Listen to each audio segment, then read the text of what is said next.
The ocean was calm that morning. A deceptive calm, masking the thunder that was about to erupt across the waves. In the far stretch of the Pacific, the last pride of the Imperial Japanese Navy, the remnants of what was once the most feared fleet in Asia, prepared for a battle they already knew they would lose. It was April 1945. Japan was bleeding. Its cities were in ruins, its skies ruled by American bombers, and its once mighty navy reduced to scattered ghosts of steel. But one ship still carried the spirit of defiance, the Yamato. The largest battleship ever built, a floating fortress of power and pride, now set sail on a one-way mission. The order from Tokyo was simple and cruel. Yamato and her small escort group were to charge toward Okinawa, beach themselves if necessary, and fight to the last shell. No air cover, no hope of return. Just a final, glorious death for the Empire. The officers knew what it meant. The sailors knew too, yet none refused. For them, dying for Japan was the only honor left. As Yamato steamed out of Tokuyama harbor, the crew stood at attention. Many wrote farewell letters, folded neatly into their uniforms. The wind carried a strange silence over the deck, the kind that comes before destiny. Beneath that steel, more than 3,000 men went to their posts, knowing this would be their grave. Across the ocean, American scouts had already spotted them. Dozens of carrier planes shadowed the Japanese task force from high above, reporting every move. To the U.S. Navy, Yamato was a symbol, a relic of a dying empire. Her destruction would mark the end of Japan's naval might forever. Orders went out, intercept and annihilate. By midday, the sky began to fill with the sound of distant engines. The American strike wave was coming, hundreds of planes, armed with torpedoes and bombs, descending like a storm. Yamato's lookouts shouted alarms, and the ship came alive. Her massive anti-aircraft guns roared to life, filling the sky with black clouds of flak. The battle began at 12:34 p.m. The first wave of American aircraft swooped in from the east. Torpedoes cut through the sea, leaving deadly trails. Yamato turned hard, her crew shouting commands, trying to evade the hits. One torpedo slammed into her port side. Then another. The ship shuddered. Inside, men were thrown off their feet as seawater burst through shattered compartments. The air filled with smoke, fire, and chaos. Sailors fought to keep the ship level, while others manned their guns until the barrels melted. The sea around Yamato was boiling with explosions. Destroyers in her escort line were being torn apart, one by one. The cruiser Yahagi took multiple hits and erupted into a fireball, sinking within minutes. Yamato's captain, Kasaku Ariga, refused to leave the bridge. He gave orders with calm precision, though he knew there was no escape. Around him, men screamed, the deck burned, and the once proud flag of Japan fluttered in the inferno. The second wave came. More torpedoes struck. More bombs pierced her armor. One hit near the magazines, the worst possible place. Flames spread uncontrollably, licking toward the stored ammunition below.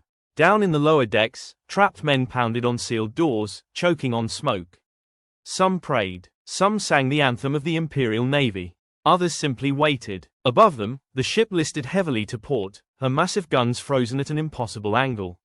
The sound of torpedo hits mixed with the wail of air raid sirens and the cries of dying men.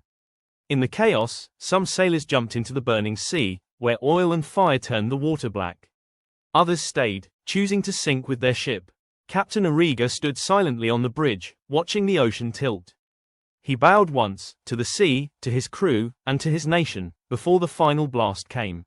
At exactly 2:23 p.m., the Yamato's magazines detonated.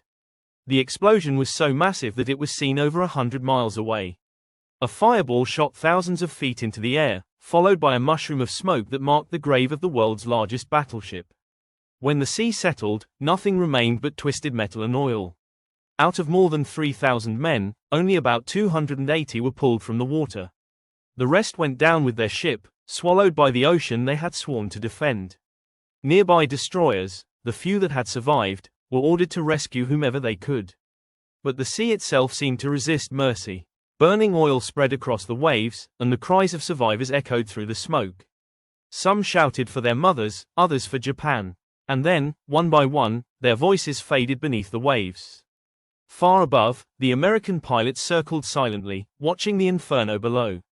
For many of them, it was not victory they felt, but awe, a grim respect for the courage of men who chose death over surrender. By sunset, the ocean was calm again.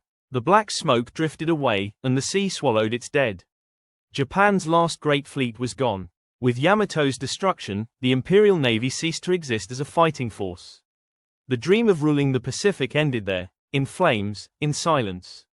In Tokyo, the news was received with sorrow and pride. The government called it a heroic sacrifice, a symbol of loyalty to the emperor. But in truth, it was the final act of a nation drowning in despair. The Yamato had been sent not to win, but to die beautifully. Months later, Japan surrendered. The war ended, but the story of that fleet, that ship, and those men, lived on, a ghost over the sea. Fishermen still speak of the area where Yamato lies, saying that on quiet nights, when the wind is still, you can hear the faint echo of drums, the heartbeat of the ship that refused to die quietly. The ocean keeps its secrets well. Beneath the calm blue waves of the East China Sea lies the twisted remains of steel, the silent tomb of thousands of sailors who believed their sacrifice would keep Japan alive. In a way, it did, not through victory, but through memory. The Yamato's final journey became more than a story of war. It became a lesson in the tragedy of pride, the cost of loyalty, and the haunting beauty of courage. Even today, when divers descend to her wreck, they describe a feeling of quiet reverence, as if the ship is still alive, watching, guarding her fallen crew. Light filters through the depths, touching her rusted guns, and the sea whispers their story to anyone willing to listen. When Japan's last fleet burned into the sea, an era ended. The age of battleships died with her. But in that fire, in that silence, something eternal was born, the memory of men who faced the impossible and chose honor over life. They became one with the sea, forever part of the deep, where courage meets the horizon.